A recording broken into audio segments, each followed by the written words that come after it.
This episode of Trips to the Store has been brought to you with the help of viewers like you. Transmissions wouldn't be the show it is today if it wasn't for all of your support. Join our Patreon today at transmissionspodcast.com/support. Welcome to the Transmissions Trips to the Store, where we show you all the cool Transformers stuff we got this week. This video is a part of our weekly Transmissions podcast, where you can get all of you can get all the latest Transformers news of the last week. You can visit our website transmissionspodcast.com or get it anywhere you can get your podcasts. We do 2 shows every week. Our main show, which is all about Transformers toys and Trips to the Store, is part of that. And then on Fridays, we have Transmissions Alt Mode, which is all about comics and media. This week, we are reviewing Transformers number 38 from IDW. Is that right? My note here says 8, Charles. I read 38. Was I supposed to read 8? No. Yes, 38. we're going back to the future. All right. And Transmissions and Trips to the Store are supported by you. Thanks to everyone that supports us on Patreon and PayPal. You are our lovely Donatreons. And you can go to transmissionspodcast.com/support if you would like to donate.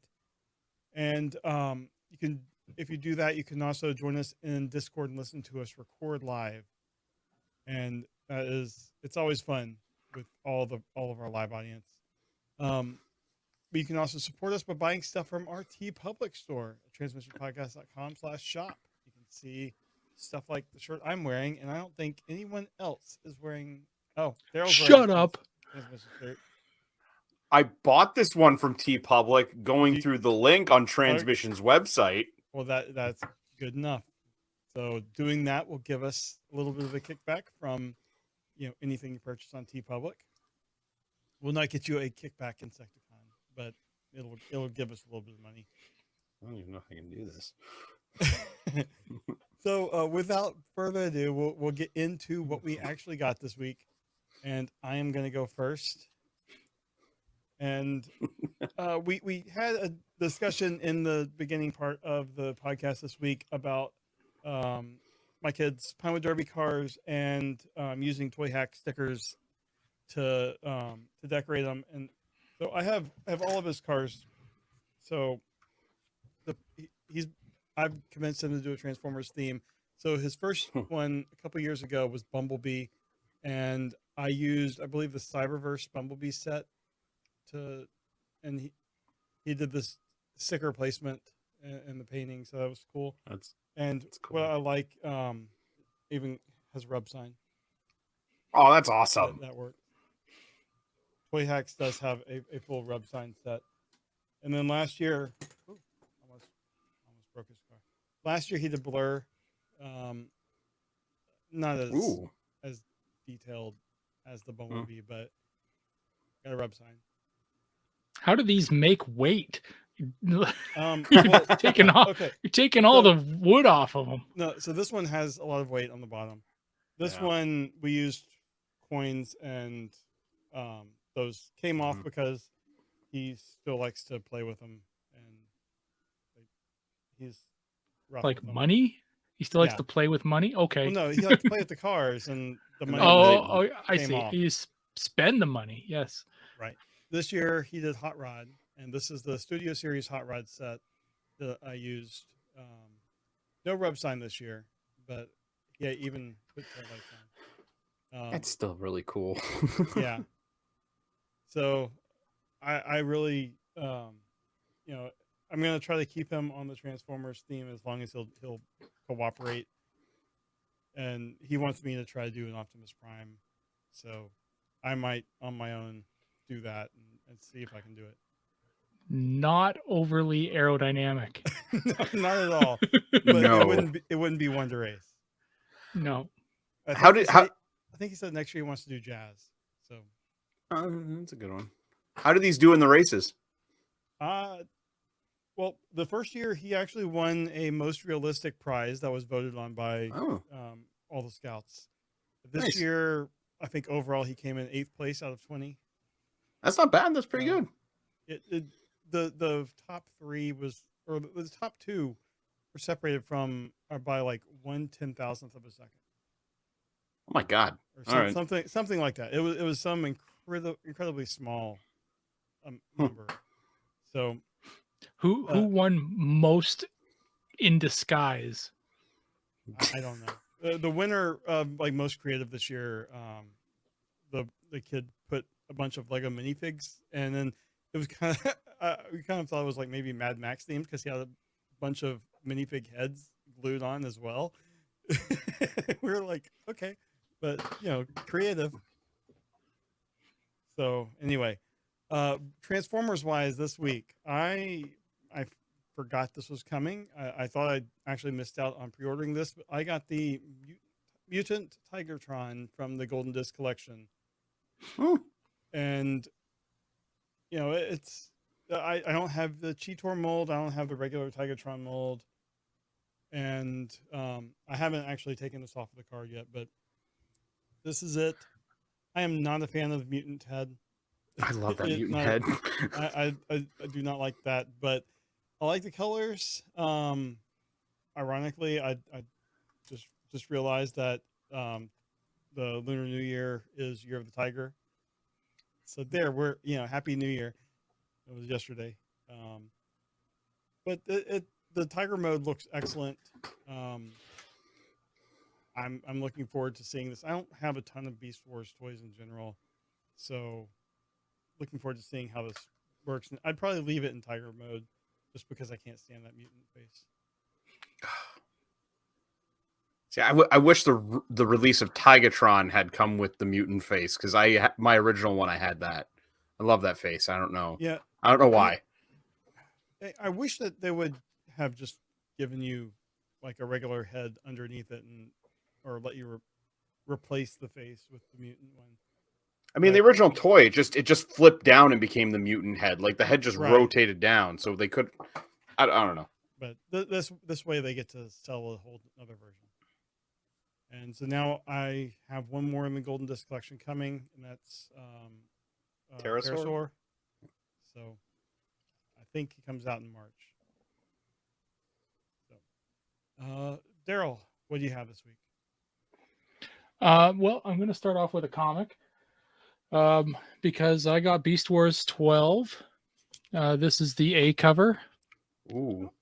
I forget who did it, but this is the A cover, and it's a cool looking cover. So yeah, Primal and Megatron fighting, and yeah, cool cover. Very purple. I got one figure that I wanted to reference because it's kind of in we talked about combiners and stuff last week, and how there's a lot of fake stuff that's happening, and we really didn't we were going to talk about it a little bit today, and we might still, I guess, we may have glossed over it a bit, but I don't have any Masterpiece combiners. When the Moon Studios one comes in and I complete that will be my first. So the only actual combiner I have from a third-party company is this one. Going back a ways, this is my fans projects Mennosaur Intimidator, as he is actually called. And I love this thing. This thing was was top of the line when it came out, and for anybody that actually did experience this thing when it actually came out, the limb figures are really impressive. They do reference real vehicles, so each car is a real world vehicle. I think that the truck is a real world truck too, but I really know very little about tractor trailers. But for anyone who actually did get this, the Motormaster figure, huge pain in the ass to transform. Really quite difficult. So, anybody who's got this thing, you may have only transformed it once to put it into Mennosaur mode. But again, if you have this guy, that he, everything that he is in this figure. So it's all here. That's all of it right there. And they really do a lot of really great work on this thing to actually make the Mennosaur look pretty much like Mennosaur out of all the component bits. And there's not a lot of cheating. I don't think there is any cheating. But yeah, there's a little bit of stuff that I wouldn't have really liked. They do this thing with the elbows that I think all the Combiner Wars figures did. But they did this thing long before Combiner Wars stuff did. And I kind of really, that gap in between, on the arm kind of sucked. But yeah, this is really the only one that I had. And back in the day, you could finish this combiner for under $400. Ooh. Like each limb was $60, and I think Motor Master was 140. So it was pretty easy to get this guy done. But again, he's quote unquote chug scale, right? So he's not a I was gonna ask, like, how does he scale with like Combiner War stuff? Is he like around there? Yeah. Okay. I mean, he's probably about as tall as the Combiner Wars, their figures. And I think the combiners, when they're done, they probably come a little shorter than him, but it's supposed to be about that scale. The two new figures I got this week, I picked up one because I really just like the alt mode, and for the life of me, I'm always forgetting this guy's name. Damn it, what's his name? I gotta check my own Twitter because I tweeted out a picture. You have a Guys, Twitter? check my Twitter. I did. I do. I have Twitter. Yeah. Really? Yeah. All right. There he is. So this is Chop Saw. And Chop Saw is from the Hunt for Decepticons line. Back in the day as well, he has a Reveal the Shield. So he's Reveal the Shield, Hunt for the Decepticons, flip flop. But, his robot mode is atrocious. And it's very much a Bayverse, kind of looking alt mode. But this alt mode is really amazing, and it looks phenomenal. Just this motorcycle, its color scheme is very Junkion-esque, so he could be another Junkion. But I really just got it because the motorcycle mode is just fantastic, and to get other figures to kind of ride it, that's essentially it.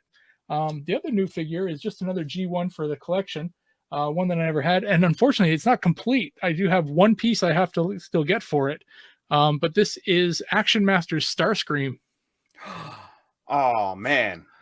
So Action Master Starscream is in need of his gun that goes in the front here, but he's in really great shape. Usually when you find these guys, their paint is all fucked up. And there's no way this is. He's really good. You can tell the colors are really good. The colors are really nice on this thing right here. Come on, you bastard. That's another one I had as a kid. Like, I had so many of the Action Masters, and I remember the Starscream vehicle specifically. The weird chair jet thing. Yeah, it's ridiculous. Like, Starscream's vehicle for the Action Masters is a flying thing. Like, he's a jet. Like, why does his it's not gonna go. These cameras, it just sucks. But yeah, so he's got a weird little, chair thing that he sits in for his weapons, whatever. But yeah, it does. His chair transforms, and then he can kind of ride, that. I just wanted to take it out because, that fell off. Because while I'm sitting here, kind of waiting for this to kind of go, I was looking at it, thinking, you know what? I think the Starscream will fit on the motorbike. So I'm going to take a quick look and see. And yeah, he looks pretty good, I think. It's roughly Action Master sized. Yeah. So I have to kind of fix the legs and the way they're kind of laying, but yeah, he could work. Nice. To make yeah. Starscream rolling around. Easy Rider Starscream. Yeah. Anyway, that's it. That's all I had this week. Pretty light week for me. All right. Dr. Pants, what do you got this week? It was a pretty light 4 weeks for me. I'm waiting on all kinds of stuff to come in, and it's still not here. So I found a couple of things while I was out and about. One of the things I found, and I missed this the first time around, and I found it on clearance. I got the Studio Series. I don't remember which number, but it's the Dark of the Moon Optimus Prime with the trailer and everything. And like, I don't have a Studio Series Optimus Prime, so I was like, why not? And I like the Jetwing. I like powered up Optimus Primes. Are really cool. And he came with the trailer with all the weapons. And I gotta say, like, my favorite part about it is the Optimus transformation. It's really fun. It's really intricate, way more intricate than I thought it would be. But he's pretty cool. So he goes in the Studio Series collection. Along with that, I got another Studio Series figure. I got the Bumblebee movie Soundwave. Ooh. And he is robot mode, fantastic. He's solid. He looks amazing. He still looks sad. But the articulation's great. He's not really hollow anywhere except like the inside of his thighs a little bit. But otherwise, everything's solid. He's got great articulation. He looks great. The paint feels good. It's not quite gloss, but it's not like a matte paint. It's like that kind of satiny paint. He does open up, but sadly, there's nothing in there right now. Yet. Yeah, not yet. As soon as I find that core class Ravage, he's going in there. The transformation is fun, but the alt mode is stupid. It's just a flying saucer, so yeah. But the concept art on the alt mode looked a lot better. It seems like they had to make a lot of compromises to make it a physical thing. Yeah. But I mean, the transformation itself is fun and way more intricate than you would imagine for him to pretty much just lay down. But also, it has one of my least favorite things to point out. He has light piping that's painted over. What? Yeah, he's got a clear piece in the back of his head, but it's painted over. Like, what? Why? I hate when they do that. Yeah, I know. I do too. I just love to point it out and be like, why are you doing this? But overall, he's a really cool figure. Really, really like him. I did have one thing come in that I had pre-ordered. I had a Hasbro Pulse Generation Selects Artfire and Nightstick. Yeah, so it seems like we might be getting more of the Target Masters because I believe on a leak we looked at, there might be like a Point Blank or a Sure Shot to go with that one Crosshairs we got. So I will always pick up more Target Masters. The Inferno grapple mold is great if you haven't picked it up. This is the Inferno mold, so it's got the pegs fixed on the feet and everything. And the paint on this looks great. He looks awesome in these colors. I like the white and red. Beautiful blue. The head sculpt looks great. And of course, Nightstick got a Target Master. And he came with all kinds of effect parts too. So that was cool. And with that being all that I bought in the past month, I thought I'd show off one other thing because if there's one thing I like to point out on this show, it's that I love big bots. So I figured I cannot lie, and I'm not going to lie about this. I've had it for a while, but I don't think I've showed it off. This is my Giga Power Grassor, the only Giga Power Dinobot I have. But Slag was one of my first Dinobots I owned, and when I saw this at a convention, I had to pick him up. And I gave him the red face because I like the red face. It's cool. But he is gigantic, he is chunky, he is heavy, and the transformation is just so much fun. And he lights up like everywhere. There's lights in the head, the sword, the gun. I mean, how can you not love just a big, chunky Dinobot? So he actually stands next to, I have an oversized knockoff Grimlock that's a masterpiece, and then they're standing behind the Studio Series Grimlock and Slug. So, yeah, but I love me some Dinobots, and they got to be big. Got to be big. But that's what I got for this time. All right. Well, that will do it for Trips to the Store this week. If you would like to leave us... Oh, I forgot to talk about our survey. We got our survey. So let's throw that out now.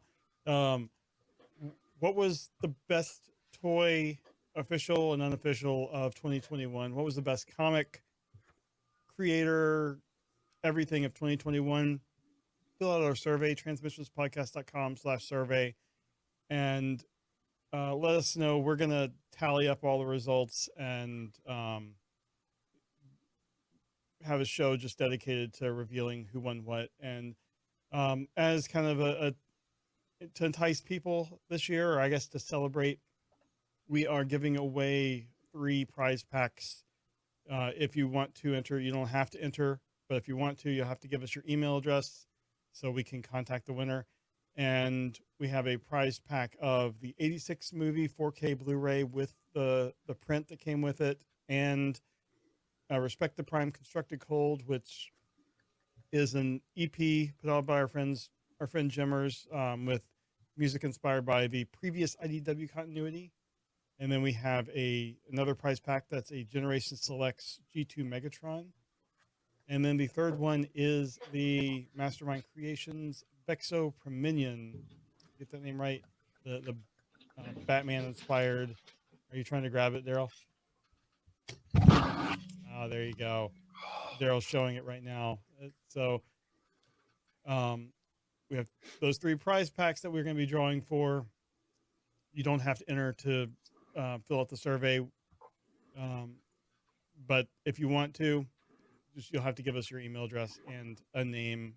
It could be an online name or just something. So when we announce the winner, we say, this person's the winner. So that is going on right now and probably for the next few weeks. So transmissionspodcast.com/survey. And then if you'd like to leave us feedback on this episode or any of our other ones, transmissionspodcast.com/feedback. And that has all the different ways you can contact us, or you can just leave us a comment down here. And we would love to hear what you thought, and we'll bring it up on a future show. So with that, thanks for watching. Thanks, Dr. Pants, for filling in this week. Yeah. We will talk to you next time. Bye. See ya. Later.